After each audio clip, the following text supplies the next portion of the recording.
매주 여러분들과 같이 그 밑에서 예배를 드리다가 오늘 위치가 바뀌어서 제가 여러분들을 마주보면서 예배를 드리게 되고 있는데요. 제가 지금 무척 긴장이 됩니다. 제가 지금 이렇게 웃고 있지만 굉장히 긴장이 돼요. 요즘 날씨가 무척 덥죠. 덥다는 표현이 이상할 정도로 뜨겁습니다. 이런 무더위 속에 또 주님의 날을 기억하시고 하나님 앞에 예배 드리러 나오신 우리 성도님들에게 하나님께서 오늘도 예비하신 풍성한 은혜를 마음껏 부어주시게 되기를 축복합니다. 모든 사람들이 자신의 삶 속에서 원치 않는 것이 있습니다. 그것은 다름 아닌 바로 고난이라는 것입니다. 우리가 생각하지도 못했던 시련들, 또 내 삶을 고통스럽게 하는 어려움들, 이 같은 종류의 모든 것들을 통틀어서 우리는 그것을 고난이라 그렇게 말을 합니다. 다시 말해서 고난이 무엇인가라고 정의를 해보면 우리 인간이 삶 속에서 경험하게 되는 모든 총체적인 위기 상황, 그렇게 말할 수 있을 겁니다. 이런 고난은 종류도 다양합니다. 개인적인 고난도 있을 수 있고요. 우리 가정의 고난도 있을 수 있고, 더 나아가서 국가적인 고난도 있을 수가 있습니다. 예를 들자면 사고가 났다든지 아니면 사업을 하다가 실패를 했다든지 이런 것들은 개인적인 고난이라 말할 수 있을 겁니다. 또 가정에 우리 집에 불이 났다든지 아니면 사랑하는 우리 가족 중에 누가 한 사람이 세상을 떠났다든지 이런 것은 가정적인 고난에 해당이 될 겁니다. 좀 더 넓게 말하면 전쟁이 일어났다. 우리가 올 봄에도 겪었지만 우리나라 안에서 대형 산불이 일어났다든지 우리가 얼마 전에 겪었던 폭우로 인해서 큰 고난을 겪는 이런 것들은 국가적인 고난이라 그렇게 표현해도 틀리지 않을 겁니다. 그러나 분명한 것은 어느 누구도 이런 고난들을 좋아하는 사람은 없다는 것입니다. 그런데 문제는 이 고난이라는 것이 나의 의지하고는 전혀 상관없이 기쁘게 나를 찾아온다는 것이죠. 그렇다면 왜 아무도 원치 않는 이 고난이 우리를 찾아오는 것일까요? 이유가 뭘까요? 여러 가지 이유들이 있을 수가 있습니다. 그런데 크게 두 가지로 이야기를 해보면 첫 번째는 나 자신의 문제입니다. 우리 개인의 욕심, 탐욕, 또는 우리 신앙인이라면 우리들의 불신앙으로 인해서 내게 찾아오는 그런 고난들이 우리 삶의 사실은 대부분입니다. 우리가 인정을 하지 않을 뿐이죠. 또 하나는 전혀 반대로 죄하고는 전혀 상관없는 나는 착하게 살았는데 나는 남에게 해코지한 것도 없고 죄 지은 것도 없는데 전혀 그런 것과 상관없이 우리를 찾아오는 고난도 있습니다. 그런데 이런 고난들은 어느 정도 시간이 지나고 나면 깨닫게 됩니다. 내 삶의 훈련을 위해서, 나의 인생의 연단을 위해서 하나님께서 주신 것이구나 라는 것을 우리가 알게 된다는 것입니다. 오늘 우리가 함께 읽은 본문 속에는 다윗이라는 믿음의 사람이 등장합니다. 그런데 오늘 본문에 등장하는 이 다윗이 처한 고난이 바로 죄와는 상관없는 애매한 고난에 해당이 됩니다. 시편 34편에는 긴 제목이 하나 붙어 있습니다. 다른 시편에서는 찾을 수가 없는데 시편 34편에는 제목이 하나 붙어 있어요. 우리 스크린에 뜨는데 한번 같이 읽어보실래요? 다윗이 아비멜렉 앞에서 미친 채 하다가 쫓겨나서 지은 시. 우리가 이 제목을 읽어보면 이 제목을 통해서 우리가 유추해 볼 수 있는 게 있죠. 이 당시에 이 시를 지을 당시에 다윗이 처한 상황이 어떠했을까 하는 것을 우리가 어느 정도 짐작해 볼 수 있다는 것입니다.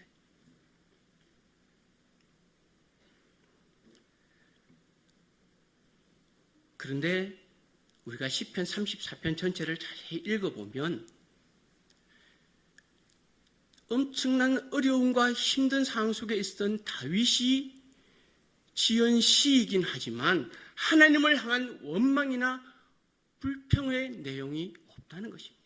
오히려 고난 가운데서도 자기와 함께해 주시고 지켜주신 하나님의 은혜에 대한 감사와 찬양의 시라는 것을 우리가 알 수가 있습니다. 오늘 이 시편 34편의 배경은 사무엘상 21장 10절에서 15절의 말씀을 근거하고 있습니다. 자, 우리 말씀이 나오는데요. 10절부터 한 15절 말씀 한번 같이 읽어보시면 좋겠습니다. 내용이 길지 않거든요. 우리 말씀을 한번 천천히 읽어보십시다.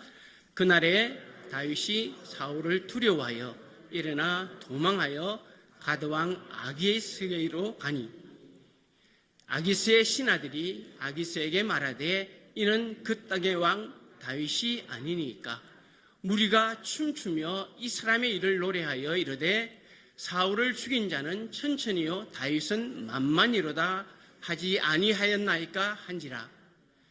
다윗이 이 말을 그의 마음에 두고 가드왕 아기스를 심히 두려워하여 그들 앞에서 그의 행동을 변하여 미친 채 하고 대문짝에 거적거리며 침을 수염에 흘리매 아기스가 그의 신하에게 이르되 너희도 보거니와 이 사람이 미치광이로다.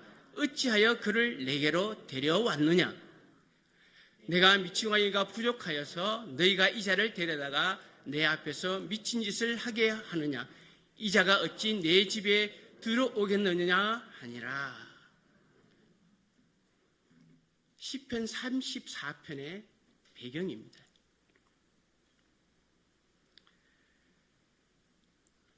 이스라엘의 왕정이 시작되면서 그 이전부터 이스라엘을 가장 괴롭히던 나라가 블레셋이라는 나라입니다.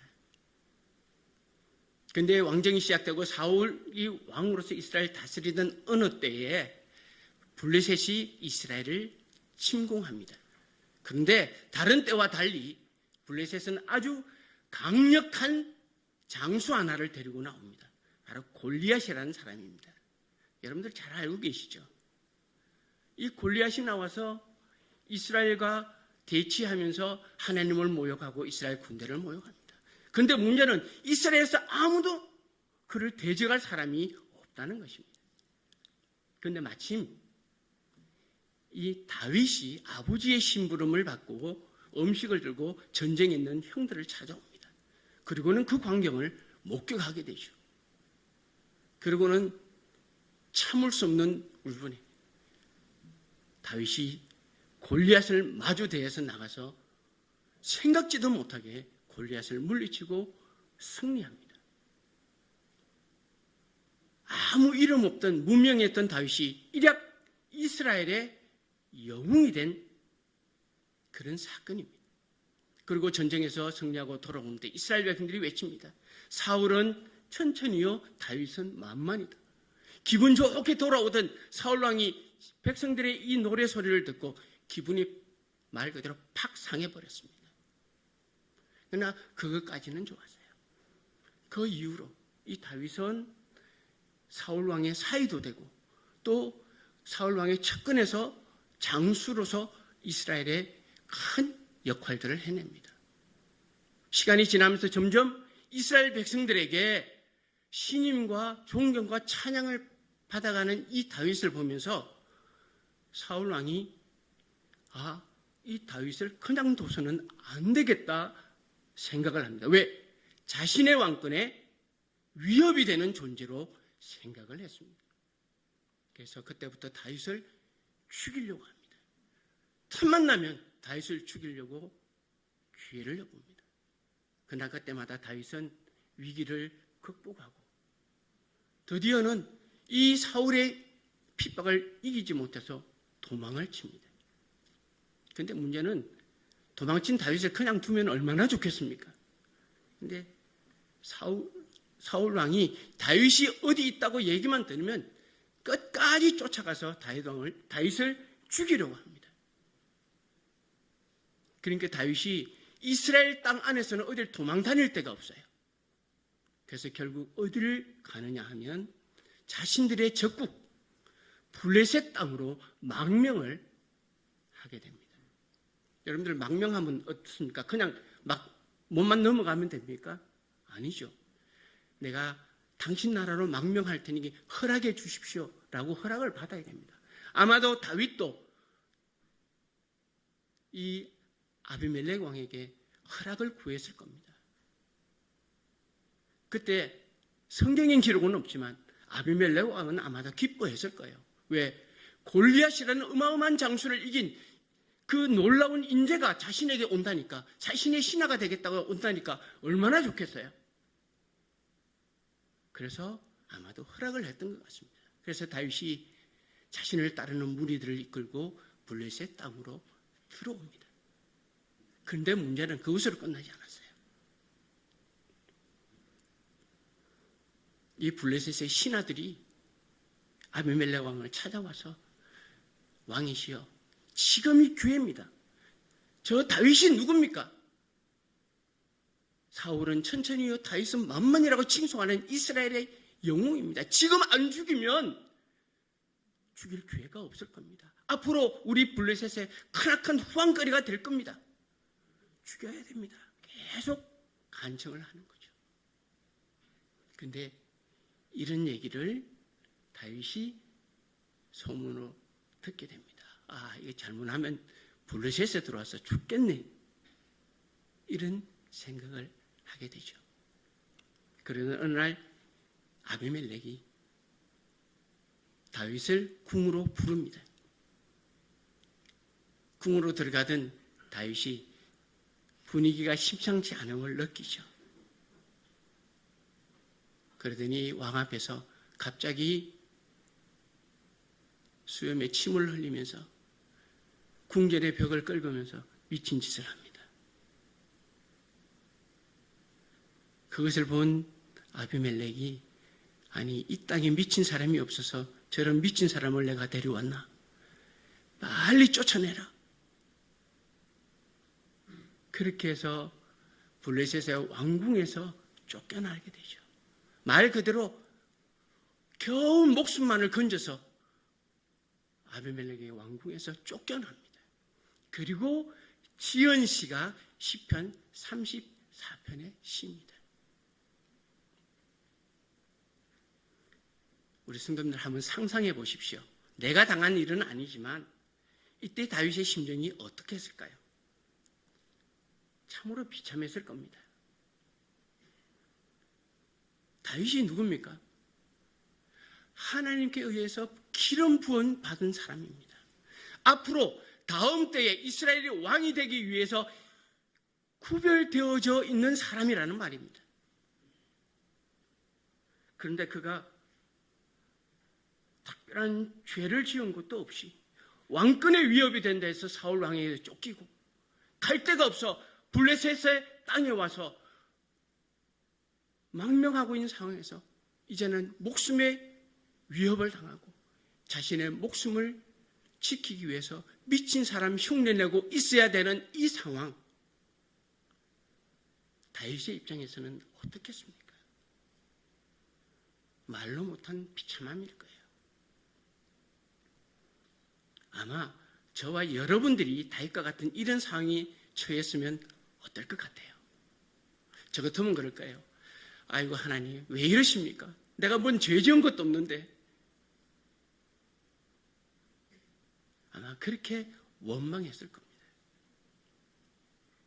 그런데 오늘 이런 상황 속에서도 다윗은 하나님께 대한 원망이나 불평이 아니라 오히려 자신을 지켜주신 것에 대한 감사로 가득 차 있다는 겁니다.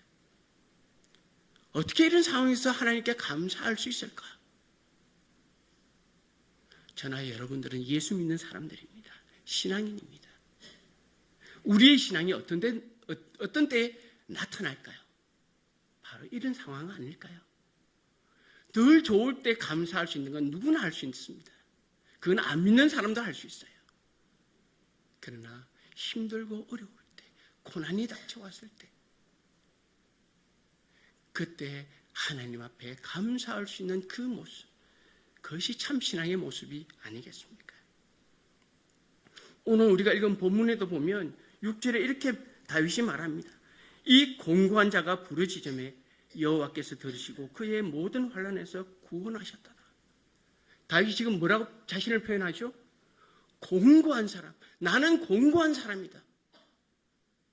공고하다는 뜻이 무슨 말이냐면 피곤하다, 지쳤다. 그런 표현입니다. 다윗은 지금 자신의 모습을 보시면서 나는 정말 지쳤다, 피곤하다, 힘들다. 그렇게 표현하고 있는 것입니다.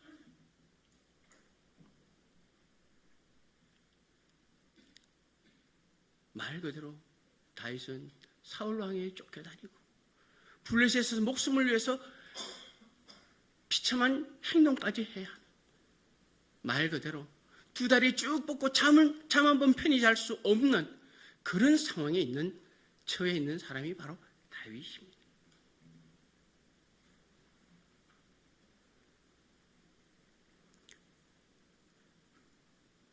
그러면 우리의 인생이 이처럼 피곤할 때 우리는 어떻게 해야 할까요? 다윗은 바로 그럴 때에 하나님 앞에 부르짖었다고 말합니다. 기도했다고 말합니다. 그래서 그때에 하나님께서는 그의 기도를 들으시고 모든 고난과 어려움 가운데서 그를 건져 주셨습니다. 다윗은 바로 이것을 기억하고 하나님 앞에 감사하고 찬양하고 있는 것입니다.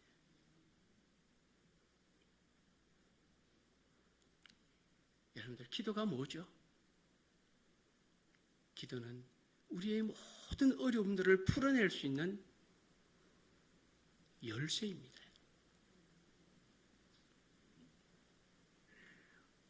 우리의 기도가 하나님의 뜻에 합당한 기도라면 하나님께서는 반드시 우리의 기도를 들어주시고 응답하시고 우리가 처한 모든 상황 속에서 회복시켜 주실 것입니다.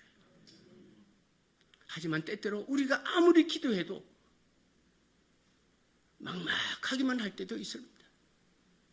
그러나 그럼에도 불구하고 우리가 해야 할 일은 끝까지 하나님을 의지하고 신뢰하고 그분을 따라가는 것뿐입니다. 자, 오늘 우리 7절 말씀을 우리 함께 읽어보시면 좋겠습니다. 여호와의 천사가 주를 경외하는 자를 둘러 진치고 그들을 건지시는도다. 다윗은 지금 자신의 경험을 우리에게 말합니다. 바로 이게 주님을 신뢰한 사람이 경험하게 되는 하나님의 은혜다라고 말하는 겁니다. 여러분들 지금 이 말씀이 잘 이해가 안 되죠? 열왕기하 6장 8절에서 23절에 보면 엘리사 선지자에 대한 이야기가 나옵니다. 아람 왕의 군대가 와서 엘리사가 사는 도단 성읍을 포위한 사건이 기록이 되어 있습니다. 아람이라는 나라의 왕이 이스라엘을 치기 위해서 자기의 신복들을 모아놓고 비밀리에 작전회의를 합니다. 그리고 이스라엘에 군사를 보냅니다. 그런데 가는 데마다 이스라엘 백성 군사들이 와서 지키고 있는 겁니다. 이게 한두 번이 아니라 반복이 되니까 아람 왕이 다시 부하들을 불러놓고 말합니다. 우리 중에 배신자 있다. 누구냐? 그런데 신복이 말하죠. 아닙니다. 우리 중에 배신자가 있는 게 아니라 이스라엘에는 엘리사라는 선지자가 있어서 왕께서 침실에서 얘기하는 것까지 다 이스라엘 왕에게 고해바칩니다. 라고 보고를 합니다. 그래서 아람 왕이 그래? 그러면 엘리사부터 잡아야 되겠구나. 그리고는 한밤중에 대규모 병력을 보내서 엘리사가 사는 도담 성읍을 포위를 합니다. 아침에 일어나서 나오던 엘리사의 사환이 그것을 보고는 선생님 큰일 났습니다. 이제 우리 꼼짝없이 죽었습니다. 근데 엘리사가 하는 말이 걱정하지 마. 저 군사들보다 우리를 지키는 병력들이 더 많아. 사원이 이 얘기를 듣고 우리 선생님이 이미 이 일을 알고 이스라엘 왕에게 의해서 군사를 보내달라 그랬나 보다. 그리고는 아무리 찾아도 이스라엘 군인은 하나도 없어요. 그때 엘리사가 기도합니다. 하나님, 저 청년의 눈을 열어주세요. 그러자 하나님께서 사원의 눈을 뜨게 합니다. 엘리사를 둘러 진치고 있는, 엘리사를 지키고 있는 하늘의 천군 천사 불병과 불말을 보게 되는 거죠. 우리는 고난이 닥쳐오면 무엇을 어떻게 봅니까? 우리는 사람이라 육적인 눈으로 볼 수밖에 없습니다. 그러나 육신의 눈으로만 보면 두려움과 어려움밖에 보이지 않습니다. 그러나 믿음의 눈을 뜨면 하나님께서 우리를 향해 역사하고 계심을 우리는 발견할 수가 있는 것입니다. 우리 앞에 고난이 있지만 바로 그 고난 뒤에 하나님께서 예비하신 여호와 이레의 축복이 있다는 것을 우리는 알 수 있는 것입니다. 이게 하나님께서 하나님의 자녀들을 위해 예비하신 은혜입니다. 이것을 가리켜서 오늘 말씀에는 하나님의 선하심이라 그렇게 표현을 합니다. 그런데 바로 그 선하심을 어떻게 하라고요? 맛보아라. 그렇게 우리에게 말씀합니다. 8절에 보면 너희는 여호와의 선하심을 맛보아할지어다. 그에게 피하는 자는 복이 있다.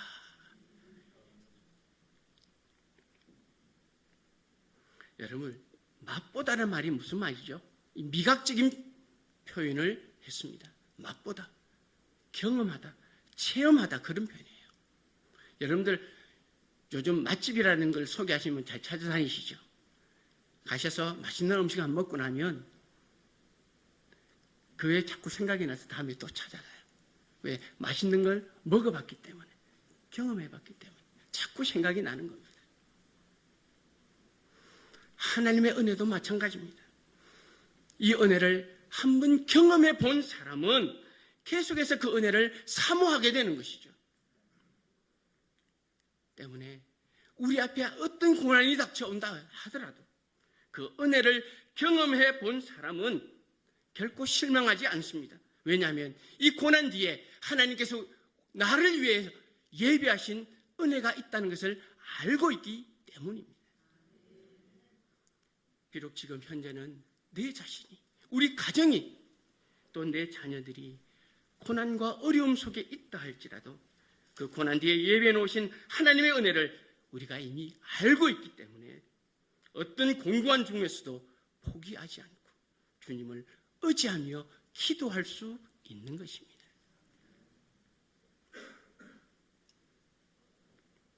다윗은 자신의 이런 경험을 토대로 우리의 신앙을 격려해 주고 있습니다. 그것은 다름 아닌 하나님만을 경외하라는 것입니다. 그런 마음으로 하나님을 믿고 의지하고 맡기라는 것입니다. 그러면 하나님께서 모든 것을 해결해 주신다는 고백입니다. 자, 오늘 마지막 9절과 10절 말씀을 우리 한번 같이 읽어보십시다. 너희 성도들아 여호와를 경외하라. 그를 경외하는 자에게는 부족함이 없도다. 젊은 사자는 궁핍하여 줄일지라도 여호와를 찾는 자는 모든 좋은 것에 부족함이 없으리로다. 아멘. 우리의 삶에 고난이 찾아오면 어려움이 닥치면 우리는 뭔가를 찾게 되죠. 사람도 찾게 되고 아니면 가진 것이 있는 사람을 찾게 됩니다. 흔히 한마디로 말하면 백을 찾아요. 근데 내 주변을 둘러봐도 나를 도와줄 아무것도 없다면 나는 그동안 뭐 하며 살았지? 그렇게 한탄이 나오기도 합니다. 그러나 성경은 분명히 우리에게 말씀합니다. 시편 146편 3절의 말씀에 보면, 자, 우리 같이 한번 읽을까요? 귀인들을 의지하지 말며 도울 힘이 없는 인생도 의지하지 말아라. 귀인들이 뭘까요? 권력자, 힘 있는 자, 그런 표현이에요.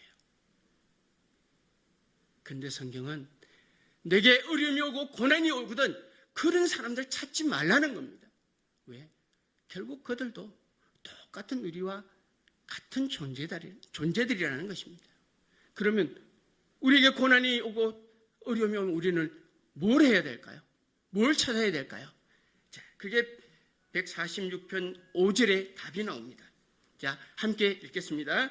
야곱의 하나님을 자기의 도움으로 삼으며 여호와 자기 하나님에게 자기의 소망을 두는 자는 복이 있다고 그랬습니다. 이게 하나님께서 우리에게 주시는 정답이에요. 동물들 가운데 사자를 가리켜서 백수의 왕이라고 말합니다. 오늘 성경에 보면 젊은 사자가 등장하죠. 젊은 사자라는 것은 사자들 중에서도 가장 힘이 센 사자, 그런 표현입니다. 그런데 이런 사자도 굶주릴 때가 있답니다. 우리가 사자라면 늘 배부르게 먹고 편히 잘 쉴 것만 같아요. 그런데 이 백수의 왕이라는 사자도 굶주릴 때가 있대요. 여러분들 혹시 동물의 왕국이나 내셔널 지오그래픽 같은 그런 채널들 보신 적이 있으세요? 동물들을 많이 소개하거든요. 거기에 보면 동물들이 초식 동물이 있고 육식 동물이 있어요. 초식 동물들은 풀을 뜯어먹고 사는 동물들이고 육식 동물은 초식 동물들을 잡아먹고 사는 동물들이에요. 그런데 이 초식 동물들은 금기가 되면 풀을 찾아서 저 먼 곳으로 이동을 합니다. 한 곳에 있질 않아요. 풀을 찾아서 끊임없이 이동을 하면서 다닙니다. 반면에 육식 동물들은 자기가 사는 그 영역 안에서 떠나지를 않습니다. 그 영역 안에 있어요. 그래서 초식 동물들이 풀을 찾아서 떠나면 그 초식 동물이 돌아올 때까지 육식 동물들은 굶주리게 되는 시기입니다. 가장 힘들고 어려운 시기예요. 그래서 육식 동물이지만 약한 개체들은 이 시기에 많이 죽기도 합니다. 무엇을 말하는 것일까요? 힘이 세다고, 권력이 있다고, 많이 가졌다고 결코 풍요롭고 좋은 삶만 사는 게 아니라는 것입니다. 주를 경외하고 주님을 찾고 의지하는 그 사람만이 부족함 없는 아름다운 삶을 보장받는다는 것입니다. 왜냐하면 우리의 모든 것을 아시는 하나님께서 우리의 필요를 채워주실 것이기 때문입니다. 이것이 성경을 통해서 우리의 아버지 되시는 하나님께서 약속하시는 것입니다. 사랑하는 성도님들, 오직 우리가 기억해야 할 것은 바로 이것입니다. 하나님을 경외하는 것, 그분을 의지하고 믿고 신뢰하는 것입니다.